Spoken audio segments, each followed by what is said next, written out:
শাকিব খানের upcoming project নিয়ে অনেকের ভেতরে একটু দ্বিধাদ্বন্দ্ব কাজ করছে। শাকিব খান কোন সিনেমা করবে, কোন পরিচালককে শিডিউল দেবে, কোন প্রযোজকের কাজ করবে, এটা নিয়ে বর্তমান সময়ে সাকিবিয়ানদের ভেতরে একটা বিশাল বড় একটা প্যাঁচ লেগে আছে। এই প্যাঁচটা ছড়াতে পারে একমাত্র মেগাস্টার শাকিব খান। বর্তমানে সোলজার সিনেমার শুটিং শেষ করে বাংলাদেশে অবস্থান করছে মেগাস্টার শাকিব খান। যে খবরটা আপনাদের কাছে গিয়েছিল, আমেরিকাতে চলে গিয়েছে। শাকিব ভাই আমেরিকাতে যায়নি।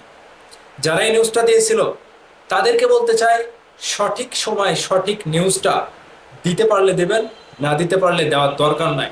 মিথ্যা নিউজ দেওয়ার দরকার নাই।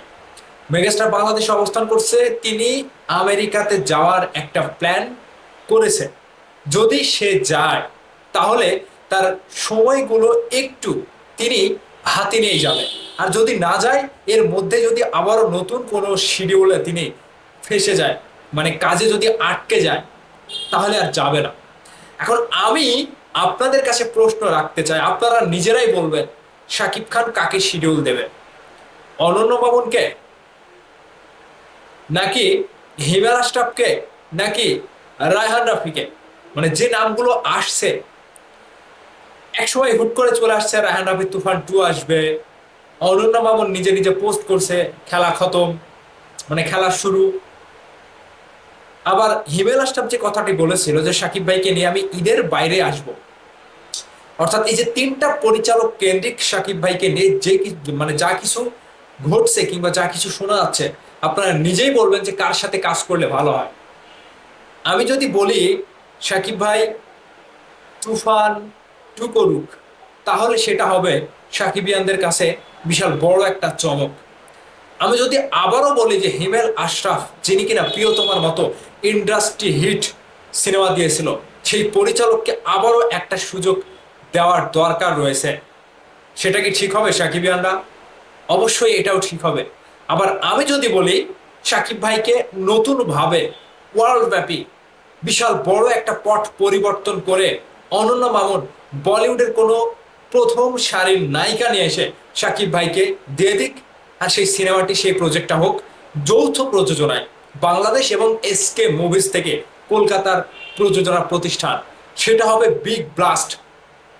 তো অনন্য মামুন ভাই যে প্ল্যানে আগাচ্ছে সেটা হবে, কিন্তু ধারাবাহিকতায় যদি সাকিব ভাই তার নিজের জায়গা থেকে বর্তমান সময়ে কাকে শিডিউল দেওয়া দরকার তাকেই যদি দেয়, তাহলে প্রথমে শিডিউল পেয়ে যাবে হিমেল আশরাফ। এটাই হচ্ছে সত্য কথা। এবং মানে সময়সূচি সেটাই বলছে, ক্যালেন্ডার সেটাই বলছে সাকিব ভাই কাকে শিডিউল দেবে। হিমেল আশরাফ যে কথাটি বলেছিল বেশ কয়েকদিন আগে, যে সাকিব ভাইকে আমি বলেছি যে ঈদের বাইরে আসতে চাই ভাই, ঈদ ছাড়াই আসতে চাই, সেটা আসার দরকার। এবং এখানে একটা নতুন প্রজেক্ট ক্রিয়েটিভিটি দিয়ে হিমেল আশরাফ তৈরি করবে, যে গল্পটা শাকিব খানকে ঈদ ছাড়াই দর্শকের কাছে তুলে আনবে এবং দর্শককে সিনেমা হলে টানবে।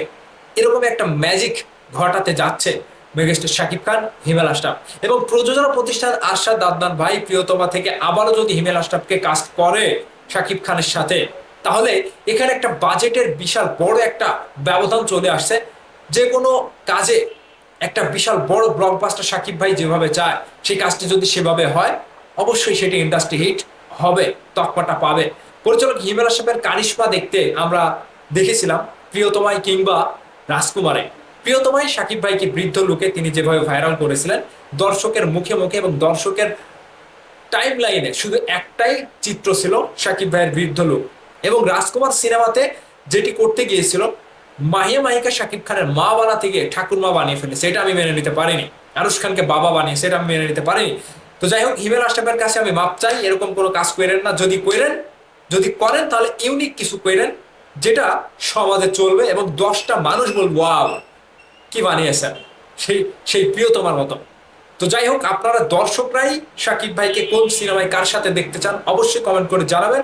তবে চমক যেটা আসবে, ম্যাজিক যেটা ঘটবে, সেটা বিশাল বড় আকারেই ঘটতে চলেছে আগামীর রুটিন অনুযায়ী। আপনারা রেডি তো? সাকিবিয়ানরা আপনারা রেডি তো? অবশ্যই ভিডিও নিচে কমেন্ট করে জানাবেন।